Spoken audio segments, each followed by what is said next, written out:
다음 주 월요일부터요, 이재명 정부 첫 국정감사가 시작됩니다.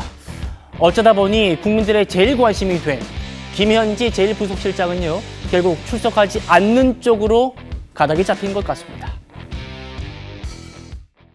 예를 들어 김현지 지금 부속실장이 총무비서관으로 보임될 당시에 굉장히 무슨 문제가 있었어요. 인사에 뭐 참사가 났다든지 아니면 본인이 관여한 업무에 무슨 문제가 생겼다든지.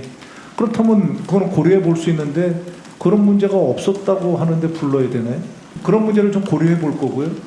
그렇게 될 것 같으면 인사에 가장 관여한 김건희를 불러야지. 그런 식의 논리라면.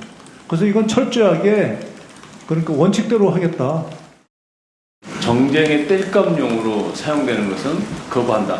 이런 원칙은 가지고 있습니다. 막연하게 주장이나 또 정쟁을 야기할 그런 의도라고 한다면 받아들일 수 없는 거죠. 자, 김현지 실장 부르는 문제를 얘기하고 있는데 김건희 여사 얘기를 하고 있습니다. 박 대변인 어떻게 보셨습니까? 일단은 정부 여당이 또 한 번 거짓말을 한 게 됐습니다. 부속실장으로 이 자리를 바꾼 것이 국감을 회피하기 위한 용도가 아니냐라고 하는 야당의 문제 제기에 대해서 그렇지 않다라고 이야기하면서 100% 출석할 거라고 이야기를 했잖아요. 그런데 지금 또 여당에서 반대를 하는 그림으로 안 나오겠다라고 하는 것. 이거는 국민적으로 굉장한 문제적인 거짓말을 했다라고 보기 때문에 사과가 먼저다라고 생각을 합니다. 그리고 이 김병기 원내대표의 논리가 굉장히 궁색합니다. 이미 민주당은 작년 9월 25일에 김건희 여사 등에 대한 이 국감 출석을 단독으로 의결을 했습니다. 이미 영부인까지 성역이 아니라고 해서 야당 시절부터 나오라고 했던 게 민주당입니다. 그런데 김건희 여사를 예시로 들면서 김건희 여사가 안 나오면은 김현지도 나올 수 없다라고 이야기하는 것, 굉장히 자가당착의 오류를 범하고 있다라고 하는 생각이 들거든요. 그리고 지금 민주당이 무리하게 이 김현지 부속실장을 옹호하다 보니까 굉장한 논리적 오류에 빠져 있습니다. 왜 그러냐면 사실 이 김건희 여사의 인사 개입 등에 대해서 민주당이 정말 가열차게 문제 제기를 해왔고 결과적으로 이 무도한 특검까지 관찰을 시켰지 않습니까? 그런데 지금 김현지 부속실장이 실제로 인사 문제들이 불거지기도 했었지요. 그러니까 강선우 후보자 등에 대해서 월권을 저질러 가면서까지 사퇴하라고 한 대통령의 의중을 전달한 게 아니냐라고 하는 의혹이 있고요. 만사현통이라고 한 얘기가 나올 정도로 인사권을 좌지우지하고 있다라고 평가를 받고 있습니다. 그렇다라 그러면 민주당이 과거 했던 말을 그대로 받아서 김현지 부속실장은 당연히 국감장에 나와야 하는 것이 맞습니다. 그런데 또 얼렁뚱땅 전 정권에 이미 구금되어 있는 김건희 여사를 거론하면서 나올 이유가 없다라고 하는 것. 누가 이런 말에 대해서 신뢰를 하겠는가 그런 생각이 들고요. 결과적으로 김건희 여사와 김현지 부속실장이 다를 바가 없다라고 하는 이 민주당의 모순적인 논리만 드러난 꼴밖에 안 된다라고 저는 생각을 하고요. 결과적으로 이 무리한 옹호가 자기 발등에 자기 발등을 찍는 그런 꼴밖에 되지 않는다라고 저는 보고 있습니다. 민주당은 김현지 실장에게 아무런 문제가 없다라고 합니다만 국민의힘은 물을 게 많다는 입장입니다. 들어보시죠.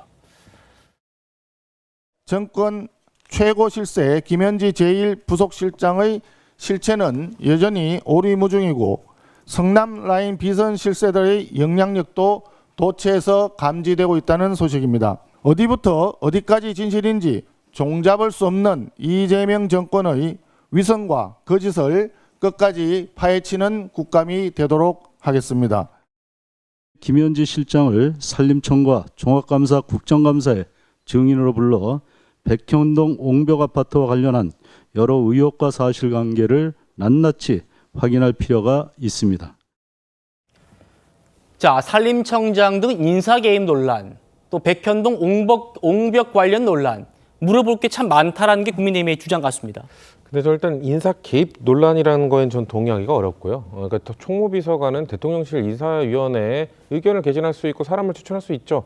그러니까 그 최종 결정권자는 결국 그 대통령실 인사위원회 위원장을 맡고 있는 대통령실 비서실장, 강훈식 비서실장입니다. 그렇기 때문에 인사와 관련된 질의는 비서실장이 충분히 소화할 수 있고요.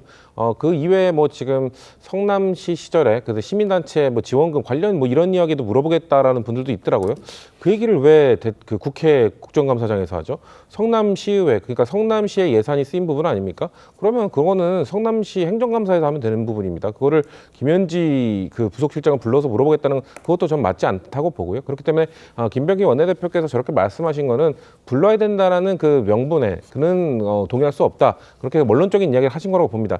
다만 저는 그럼에도 불구하고 이 정도 논란이 됐고 이 정도로 이슈가 커지고 있으면 굳이 출석하지 않을 이유가 없지 않겠느냐라는 말씀을 드리고 싶어요. 그리고 아직 끝나지 않았다는 말씀을 드리는 게 국정감사 이제 시작이잖아요. 근데 국정감사에서 가장 마지막에 운영위 국감이 열리게 됩니다. 다 모든 상임위의 국감이 끝난 다음에, 왜냐하면 운영위를 하시는 그 국회의원들은 다 그 이중 상임위를 하고 있는 것이기 때문에, 그래서 운영위 국감을 마지막에 하거든요. 그때까지 당내의 결정이 좀 바뀔 가능성도 충분히 있다고 봅니다. 이 여진이 계속해서 이어지게 된다면 굳이 이렇게 출석 안 하는 것 자체가 대통령실에 부담이 될 수 있거든요. 그렇기 때문에 사실 대통령실 강훈식 비서실장이나 우상호 수석이나 계속해서 부른다면 100% 출석할 것이다라고 이야기하는 것이, 이런 논쟁이 키워지는 것 자체가 이재명 대통령의 부담이기 때문에 저는 그 정무수석이나 그 비서실장에서 그런 얘기를 한 거라고 보기 때문에 예. 당에서 아직 남았습니다. 기간이 남았기 때문에 일단 원론적인 저렇게 나갈 이유가 없다고 말하는 거에 저도 동의합니다만 좀 더 정무적으로 판단해서 이것을 나갈지 안 나갈지에 대한 추가적 고민을 좀 해야 되지 않겠나 말씀드립니다. 예. 민주당 김현지 실장 끝내 안 부르겠다면서도 사법부 수장인 조희대 대법원장은 반드시 나오라는 입장입니다. 더 나아가서 안 나오면 동행 명령장도 발부하겠다, 이런 얘기를 하고 있습니다. 이미 2차례 노쇼로 투아웃 중인 조희대 대법원장에게 국민의 이름으로 경고합니다. 국정감사에 성실히 출석해서 사법부 수장으로서의 책무를 다하기 바랍니다. 만약에 불출석한다면 당연히 일반 정인들과 동일한 그런 잣대를 적용하는 것이 맞다. 법원의 그 기관장이라는 대표가 국회의원이 질문하겠다는데 그걸 거부하고 만약에 퇴실을 한다고 한다면 거기에 대해서는 저는 철저한 응징이 있어야 한다고 생각을 합니다. 존엄 현지는 자리를 바꿔서라도 출석시키지 않는 것이 당연하고, 대법원장은 발톱의 태처럼 여겨도, 하찮게 여겨도 되는 것이 그들의 선민의식과 내로남불 아닌가, 이렇게 봅니다.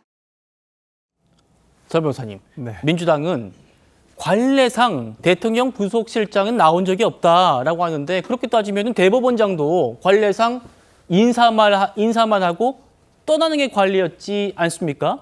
그러니까 똑같은 잣대를 댔어야 되는데 항상 다른 잣대로 이걸 얘기를 하는 것이 참 아쉽다라는 생각이 들고, 아까 박균택 의원이 그랬잖아요. 법원의 기관장이라는 대표가 국회의원이 질문하겠다는데 그걸 거부하고 만약에 퇴실한다거나 이렇게 얘기를 하시는데, 국회의원이 질문하겠다는데 대통령실에 부속실장이 안 나올 이유가 있나요?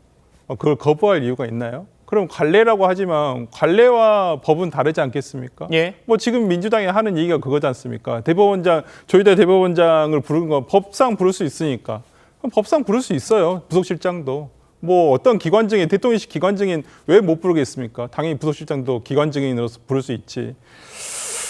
그리고 정쟁의 대상이 될 것 같아서 못 부르겠다?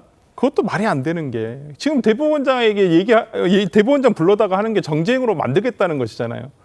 대법원장을 불러서 대법원에 대한 행정사무를 묻겠다는 건 아니지 않습니까? 대법원에 대한 행정사무는 법원 행정처장이 대부분 대답을 하는 걸로 이제까지 돼 있지 않습니까? 예.